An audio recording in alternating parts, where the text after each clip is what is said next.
Esa o oele tupu mo ni Yesu e na o oe.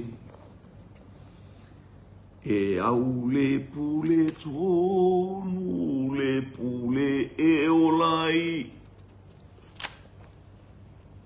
Le tupu oe o tupu I na fio mai. Ia tango I lau pule I na e pule ai. Ole malo, ole malo. Ole malo e mamalu, ole malo e file mu. Ia pule I Europa ma onanu ututai.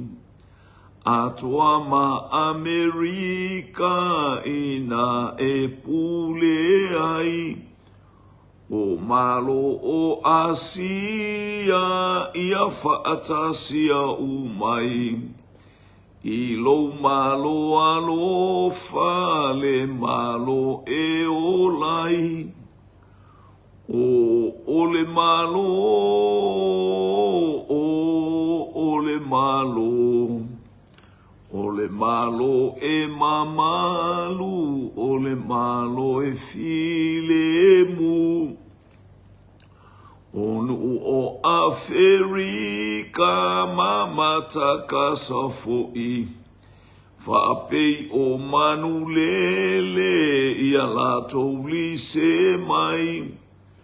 O Ausetalia uma mamalo ua faiai.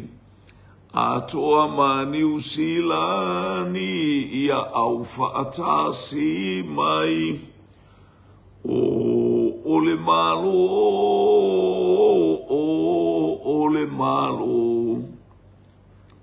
Ole malo e mamalu, ole malo e filemu. O atunu uma o tu fasala lau. Ile nei vasatele ia awai mai lato. O saina mai apani atoa manu umelei. Ia awai mani ukini ilo malo lelei. Ole malo, ole malo. Ole malo e mamalu, ole malo e filemu. O tupu umalava fai pule mamalo. Ia lato o mai uma. E foi a te oe. Ia lato fai taulanga mawhai au fe au. O oe le tupu sili le pule whaababau. O ole malo, ole malo. Ole malo e mamalu, ole malo e filemu. Ole malo e mamalu, ole malo e filemu. Haleluia, o oe lava o Yehova sapaota, ole atua, ole filemu. Haleluia. O lo fina ngalo lea ia le file mu ilunga o tangata matapua ia te oi le anga ma le whaamaon. Mātou wala au nei vaenga o le afiafi I le polokalame lau whanau taulanga afiafi. Fesoa soane mai manga le mai le nganga o lau fio taita I le nganga o lau fio I mea Ia I atu mea uma I lo vi inga. Le atua le tama, le atua le alo, le atua le nganga pa ia. o le mātou wala au lea ma le nganga wha maulalo e ala ia Yesu Keriso. Amene, amene, ma amene. Ia whatalo whatu le neiva e ngole. O le afiafi le suafa manu malo Yesu Keriso lo tatou waliki ma lo tatou whaola. A o tatou ia ilunga o penga te whailangi ma le whiau moli moli a le atua mo oe mo au. Aleluia.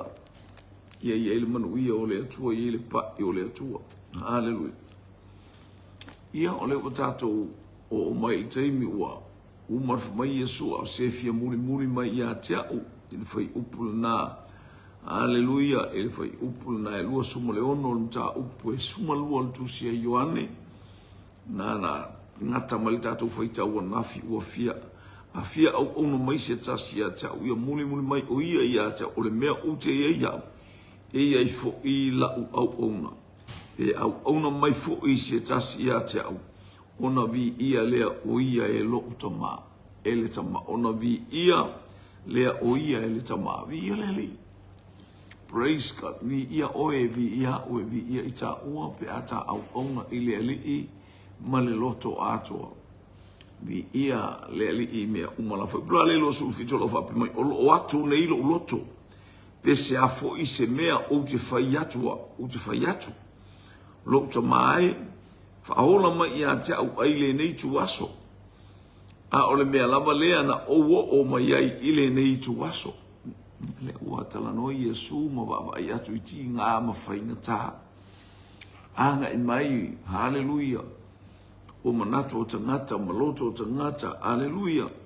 Ia male, nau o tangata, ina ia, hallelujah, whaaleanga ia te ia. Hao to tele o iutaia ua liliu o lato loto ia Yesu, I lato una o mai fia whaama ai ia la salo a, pion tatou whaalongolongo fo ia. Alme ua tupu nei, hallelujah, ua pion tatou whaalongo ia ilfe aulina watuana nafi. Whamaili tala le awale, ua tau wabai, ua muli le lalolangi uma ia ilnei tangata.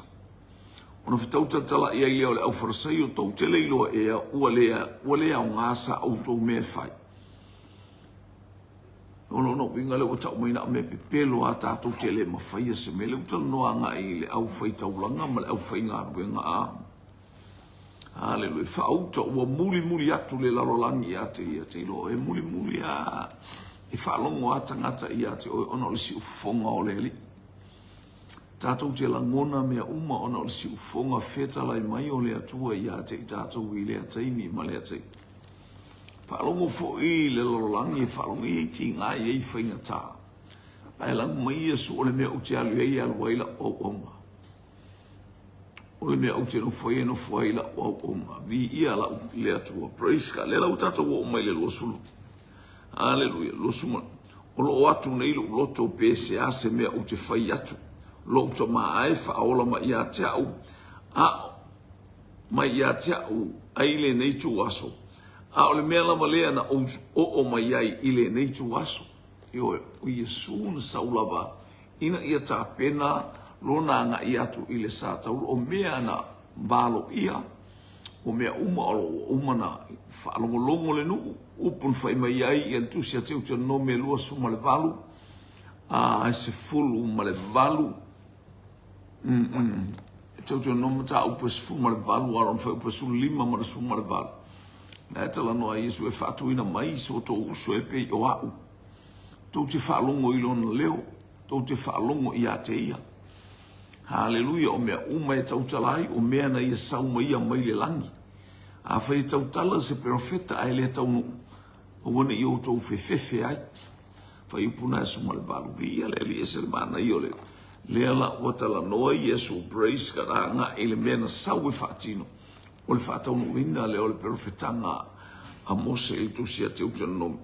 Via le ona o mai ai leo le si ufafonga mai le langi. Ua outu ina atu le mamalu. O te toe tu ina atu fo I le mamalu.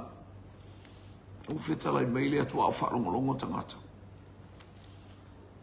O te tu ina atu le mamalu. O te toe tu ina atu fo I le mamalu. Whaamanino ma tautino I le afionga le atu o praise. a o fetala Yesu, mo fetala Yesu, na te tuina mai le mamalu.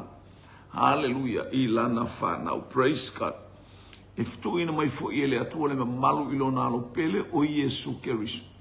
Hallelujah, o fela mo le mea e pe, iai tinga, iai whaingata, e iai ale mamalu o le atua. E whapena le lu imo, o le lu imo a. Ta iai le mamalu o le atua, i le ataimi ma le ataimi ta whaalongolongo le si ufonga o le atua. Fetalai mai ia te i tātou, ina ia vi ia le suafa o le atua e whaavau. Lou to mai, ia etu ina mai le atu le mamalu i lau suafa, o na o mai ai lea, hallelujah, lou to mai, ia etu ina atu le mamalu i lau suafa, o na o mai ai lea o si ufonga mai le langi, ua outu ina atu le mamalu, o te toetu ina atu foi. Iai le mamalu, no whaatu Yesu e watu ia te ia le mamalu, ale whautu e whetala i mailita ma ele mwhai ana a mea se ina le mamalu ia te lo wainga o ati ngā, o a whainga tā, o a mea umatātou te ui mai e ua wha aporoka la mea le atua i lunga o lana whanau tau wibi, lana whanau tau sini o le mamalu e vi iai le atua, no whapea i lea o le motu o tangata, sa tu tūmu whalongolongo iai, o lo o ua whaititili, a ua whai mai nisi, ua whetalai se a ngelu i a te ia. Te te wele tungo o tangata a leo whaalongolongo ili si ufonga o leo tō ufa, whetalai mai lo nātali. Ufa pēle o tangata sole pe ia se, hallelujah, pe se whaititili le me a, pe fōlinga fo ua esele mai tau o tangata, e whape nāna mai tau tangata i eiteimi o mai ei ia, ia te i tātou ngana ese o a vaenga, ese tātou tautala ele malamla mai tangata. Aia, alau whapea ene la tau, hallelujah, a leo to e whapea mai le atu, ua whai mai nisi, ua whetalai se a ngelu lo to tele o tangata o malamalama ma, na lato i loa Yesu ma mea uma whaia Yesu, ua lato i loa, ole a ngelu le mele o tala noa mai Yesu, aia ole leo mai le lani, whapea na i tātou. Iei le leo e whetalai ia te i tātou e le iloa se tangata.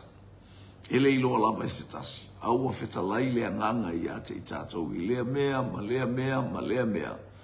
I teimi o le sāwalinga ma le taua wha lea nganga o tātou iai.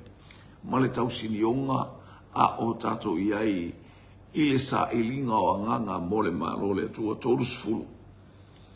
Ona whetalai atu leo i Yesu o whape atu. Ele i o maile nei si ufonga ona o au. A ona o outou. Tau whaalongo i le leo len tau whaalongo ai. Ele o se leo i a te au. A o le leo mo outou. I a outou i loa. O le atali o tangata. Atu inisi upo leo whaelo atu i Yesu. Ua tauno tau malamalama i a te au. Tauno tau malamalama i a te au. Wa le ua whetu una e whamai o le whaititili le mea ua. O se leo se tabilinga ese u whalongo iai. A leo whapenisi o se leo se angelu o tala noa ia te ia. Ne malamalama i tangata a. Lea, on whai mailo lea. O loo whaasala. O loo whaasala ina nei. O loo whaasala ina nei le nei lalolangi. E tu lia nei le ali o le nei lalolangi. Whaasala le lalolangi eisa leo tau le whaalongo. Watulia le ali o le lalolangi eisa lango o whetalai mai le ali. I lungo le mafutanga ma lungo o outou. Ia te au. Whetalai mai ia te au. Whaalongolongo. Watulia i le nganga whaasalawe. Te lua a whaalongo. Le nganga whaasalawe o tātou tauta tala i le manu malo ma whetuku le nganga whaasalawe. E le tete mu le nganga le anga. Vi ia le atua. Lo whaasala, o tulia nei le alii o le nei laulangi, e leo tulia e o mai al teimi nei le ae, e le to i eiso na manu malo, aisia, wau ui o tātou lima le manu malo. E le mwhain tō whapeat, pe tātou te whapeane o sa tani wa au mai le au tani. Ia e tū malo ilo o oe o le tangata manu malo.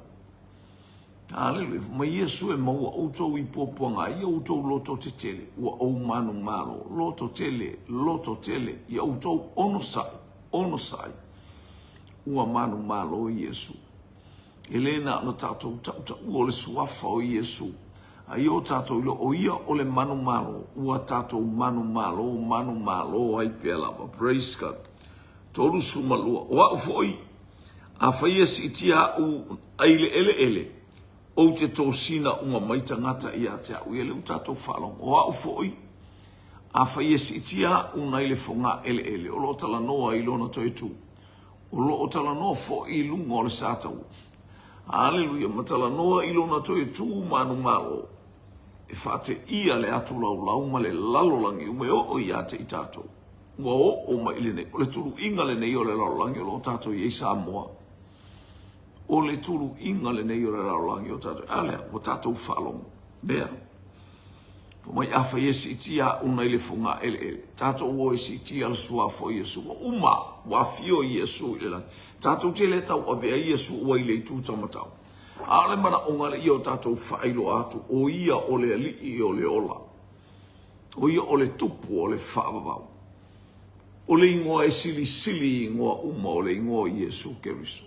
Ele aise ingoa i le langi malelalangi, ua fua ina mai e le ola, ua na le suafa, manu malo Yesu Keriso lo tātou oli mo le tātou whaola. Patalo watu la inga mai he perona, talo vai perona, whamunu atu le atu hawanga, e mele tātou polo kalame, ia malo le, ia malo foile, tau malo foile, hallelujah. Ia sa ili vi ia le li, praise God. Si tia Yesu, si tia le suafa Yesu Keriso, tō sina mai a nganga, whamai o te tō sina mai, e te le tō sina, e tō sina lava, e Keriso ia e ala i lona nganga pa ia. Na te abea le tala inga mana whaeiloa le mea ua whaia e Keriso. O ia o le atua, o ia o le alo o le atua, a nei, hallelujah, ua tu lafua ina. Ua manua, ona o a tātou wangasala. Ina i o tātou maua lesve sota inga, i o tātou maua leleleinga, ma le atua e whaavau toro sumare toro. Hallelujah. Ua whetala iane ia lea upu, e whaelo ai le winga o lona maliu, o le a maliu ai, o ia, i o tātou wai o le whaelo mai ia, o le tātou wai, o le maliu si tia i lunga o le sātau. E wa ia tangata o le mea whaaluma ina, o le mea whaaluma ina le, whaafano ina le sātau. O le tala le altus pa ia altus ia teutua nome, a oti tangata ai tau sātau le whaafano ina. Aia, na ta lepe Yesu. A si tia ui le fonga ele wailunga o lona mali wailunga le sātau. O te tō sina o mamai nganga. Hallelujah. O te tō sina o mai nganga ia te au. Hallelujah. Ia ili atua le vi inga ia ili atua le wha manu ma le whaanetanga. Hallelujah. O ia ili mamalu ma le sili ese o le atu. Hallelujah. Praise God. O whetalai. Ia ilona maliu o le amal. Le amaliu ai o ia. Vi ia leli. Ta pena Yesu anga i atu i sātau. A lea o ia tautino. O anga umana te tō sina mai. Leo se iwa el mamao le mea tātou te iai. Ma el mamao le mea o lo tātou no fuatu ai. Aia. O lo tātou wha moe le o le langi ma le ola e whaavau. Ua na o Keriso Yesu. Vi ia le. Le alu o le tala lele. Poi mai tala ina wala bel tupua. Na wa ai ei Nebukanesa, ua taia le tupua, ua nuti lili, ua lea o ngā malo u māsai ai aia, a ua tupua ele maa, ua vea ma malo, ua vea ma malo e sililo na ma malu o le malo e le mawhai o na whaalanga, ina le tātou pese ai nei o le malo, ua whaalea o ngā ina, hallelujah, ngā luenga le o lo lea, ua tupu le maa, o malo o te tele sātu lai ma o le auro, o le siliva, o le ario, hallelujah, o le apa me mea, o le ua mea, o mea, wa nuti lili i le tupua, o le ata o malo o le lalolangi. A ua tupu mai le maa. He is the rock of our salvation. Talo falfatua siva, mi ia le atua le neiva enga o le tau fiafi, pamuni atu alo fatu mo le ainga. Ua tula i mai le maa. Ua tula i mai le Keriso manu malo e fai mo o e fai me lana a fionga a fai a si tia una ili fonga ele.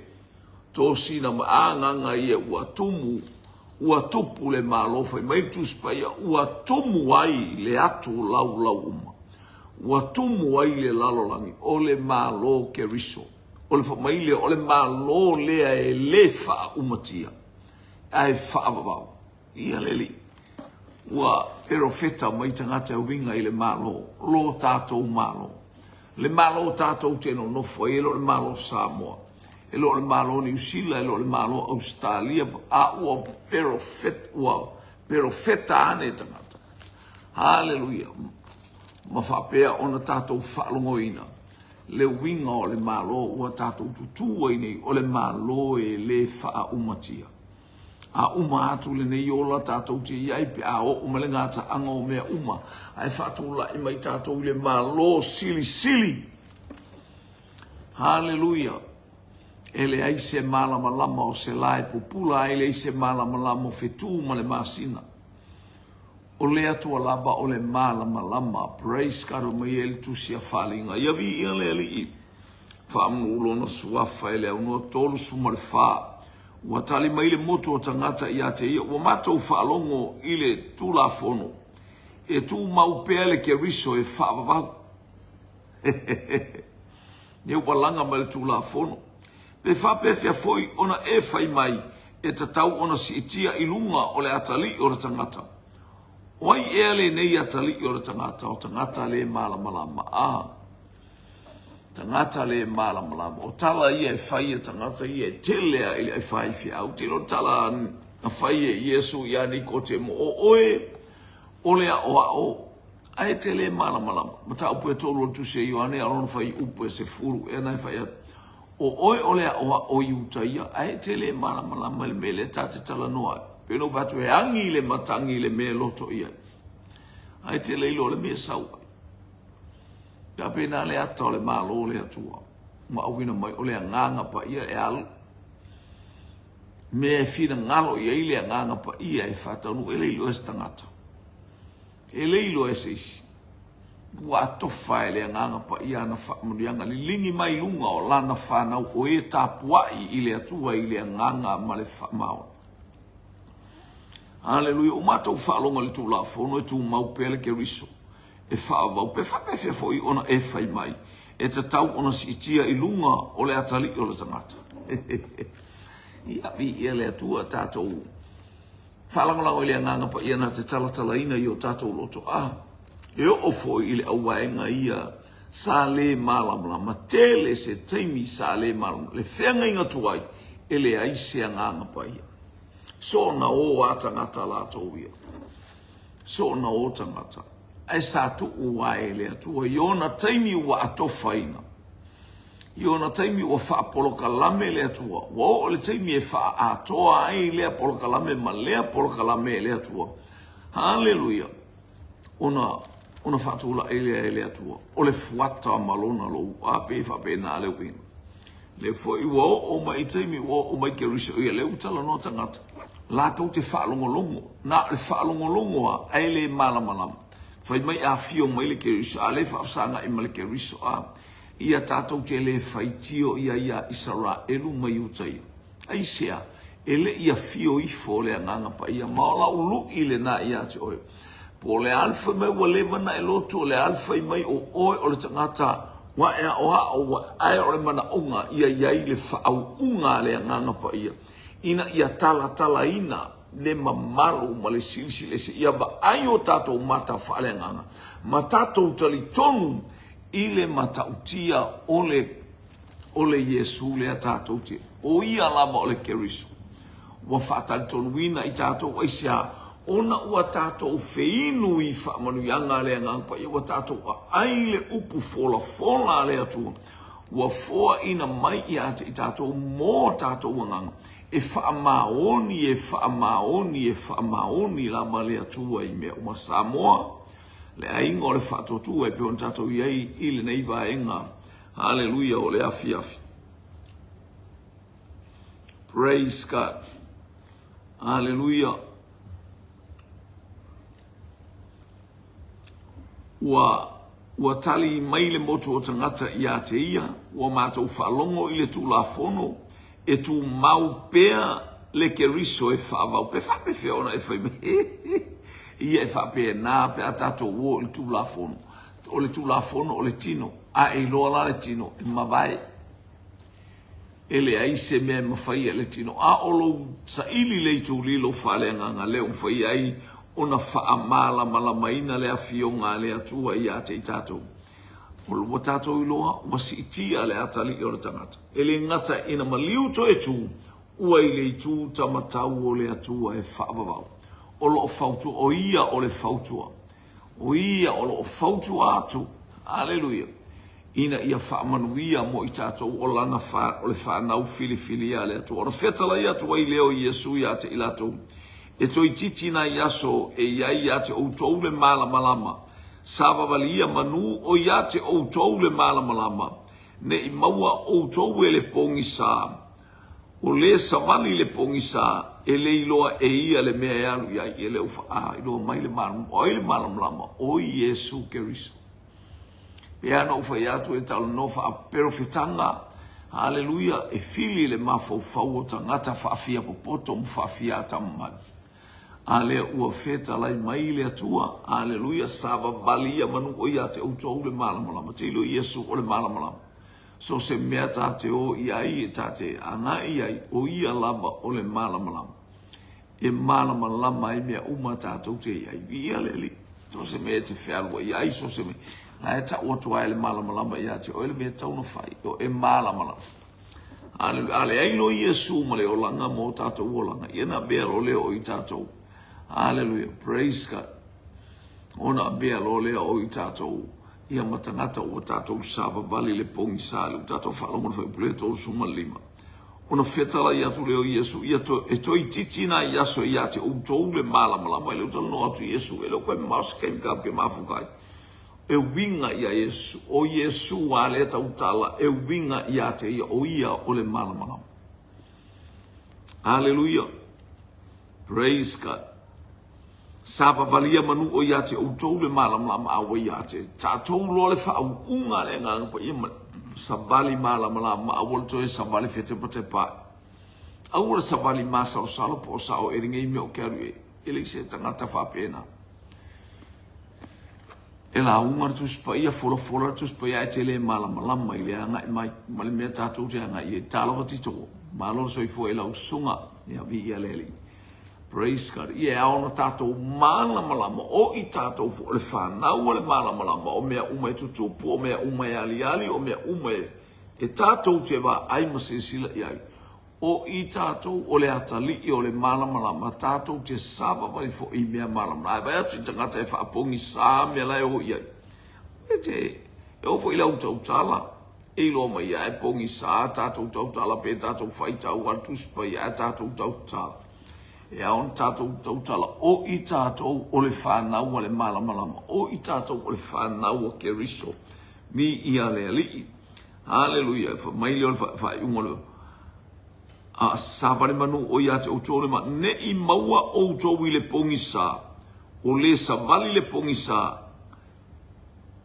e le i loa e ia le mea anu iai ia leo whatu sa le tangata fo i le e alo le pongi sā ia le malama a ele o iloa ia le ala po malama pe ingi maa ia po ia se fao po ia se ua mea po ia se tingi whanu o ta e ai a pena o pe o se winga fa o nā mea uma leo te ta otu o demonic spirit around us na o mea pongi sā mea o soma ia e fia ia wa te apolo e fia ia le mea pongi sā wa o lona taunu unga le o le pongi sā le pafi e whaavavau. Ni ia le atua, praise God. Tolu sumo le ono. Ia o tau talia le malamalama manu o ia te o tau le malamalama. Neu tala no atu Iesu talia le malamalama. O upu uma le tala no atu Iesu ma o tau tala atu ia te o tau i o tau lo le malamalama le me le tau te o Iesu le ile. A inga o le atua. O lea o te i le malam, o a unei o le malamalama, inisi upu. Ia o tau talia le malamalama, manu o ia te o tau le malamalama. Ina ia avea o tau mo whanau o le malamalama, e se le mana ia o lo tau talia o le malamalama, sava bali malamalama, o tou o le whanau o le malamalama. Lono winga lau whatu Jesu tou te tupu mai, ilo tou whalongo i lea o onga mai lea tua. E maua lunga le vi ingo lea tua, ta mangata uma o le malamalama. E alalanga ia vi ia lea tua, e alo ese mai whawhitau, e alo ese mai taua, e alo ese mai mea leanga, e alo ese mai whaamaua lunga, whapena ona, alo ese le atali i malea fine o lea tua, e sabali le malamalama. Tātou sāpa bali le malamalama. Leo tau o mai a leo wa whaelo mai ke riso longa si tia i le langi. Hallelujah, i lona maliu.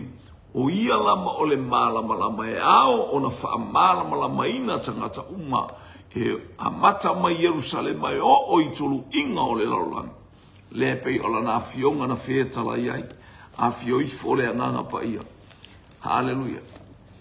Afio maua o tou le mana pe afio i fole nganga pa ia fai o tou mamoli mau ia Yerusalema Utah Samaria e o i tolu inga ele te ia o i tolu inga le nau te ia o mai Samoa e tātou te whaftai le atua le tātou te wela le whetaua ia tangata ai alo Yerusalema whaale nganga lele wa e vivi ima e whaane ne e le atua tau latou ai tau oe according to God's word, abe lau tatalo ma vivi le atua fa maua lunga lona vi inga tatou share mataltanoa ale tatou te watu la tau mai o a ale fai mai a mata Utah a Yerusalema Utah Samaria o Israel e yaru ese ama Israel le tala inga o Samaria o le lau mua le o Israel i matu o Yerusalema le amata ile fa mai amata mai ayu Utah le faolotang e mai ayu Utah le faolotang ia e taufia matato taufia ia amata ia tau lo bainga fa solo to fa ele mai mo lo bainga le mo moli ele upole to mo moli ele fi au mo le finalo le to tilo ia tato e aona tato fa ia ina Fapa ia ina o tātou wolanga i le ba inga tangata. Ina ne i upuia le a fionga le atua. Ai le a whaina, hallelujah, wa o le ale mea tu e a whaina oe. Ai manuia le atua i, e tu mau pe le whamaoni, pe te le whamaoni, po o te le whamaoni. E tu mau pe le whamaoni luma o le atua, e le se tangata le atua. E tala pelo ai, i le mana whamanuianga. Ua ia foa ina mai mo i tātou vi ia leli. Whai unga la leo tātou polkalame. Ua whetala i atu ia mea. E whetala i atu ia mea e Yesu. Ona maliwa ne lea o ia ua lafi ia i lātou. Ia ua alwese Yesu. Umanta umai whiau. Pei o Yesu ona afio i le ituta matau o le atua. Hallelujah. E te lo iloa o te lo iloa. Aia. O le fe au moli ele nganga pa ia ma au mai ele nganga pa ia mo i tātou wa tātou pe pese ai ma tātou para langai a ua i le langi lo tātou wali o lo o i le i tūta matau o le atua whaamanuri suafo o le o ia o le malamalamba o ia lawana whetalai mai a whaia si itia una i le fonga ele hallelujah tātou si itia ke riso na maliu Le abel tangata o Paulo, le whapena i Paulo, o le mata upu i le sātau, o le valea le ie o le malaia, a o le mana o le atua ie ua whaolaina. Le mata upu le tau a whaia si tia una i le fonga, e le alua Paulo o le autu le o le tala inga le apostolo, o le Yesu na fasiotia, o le Yesu na maliu i le sātau, o le ano o le atua, o i o le keriso, hallelujah, praise God. Tu e fatuina na maliu. Hallelujah, tolu aso na ili tonga mau. Tu e fatuina e tusa o ana afionga. Hallelujah. O te talepe le falele nei, ai o tu e fausia i aso e tolu. O le ata o lona tino ili tonga mau ma lona maliu. Tu e fatu lai o ia e fama mau. Pei ona fai mai ai o le tala i uta ia. Ua mato i loa le tu la fono. E tu mau pele ke riso e whaababau. Hallelujah. Ale whaalongolongo mai a Yesu. I ia le atu. E leo umantala noa atu i a Yesu. Ngā lulu e manu o malamalama. O ia te utou le malamalama. Saba vali i le malamalama. Saba malilo ile malama yuta ia. Saba malilo i tātou le auso. Wa tātou whaalongo o ke riso o le malama. O le ingoa le te ki ia i so se mea i malama i so se mea tātou te ia. O ataua o a misa o a whita ma whaingata. Tu mau i le suafa o Iesu ke riso. Hallelujah, am ia e whaatupu le file mu. Ta ua i latou o whana ua le atua. I ia le ali. So se mea tātou te ia. Hallelujah. Amu ia e loto mama. Latou te loa atu le atua. Whamunia mai le atua ia te oe nei a fiafi. Anga le ole tātou taulanga a fiafi le tau ina anga le atua. I lau whaalolonga tā sa vali manu o le malamalama. Ria tā ua le malamalama. A o maualo malosi, o maualo malosi, o lo ia i tā ua le malamalama. Tari tonu whatotua, bi ia le suafa o le atua e whaamauru ta male alo male anganga pa ia. Ona o Iesu. Amene, ma amene, ma amene. Whamuni atu le atua ele aingo le whatotua. Lau au ona e tautua mo oe. Hallelujah. Ia fiafi taitasi. Ile suafa manu malo Iesu Keriso. Amene, ma amene, ma amene. To God be the glory forever and ever. Amen, amen, amen.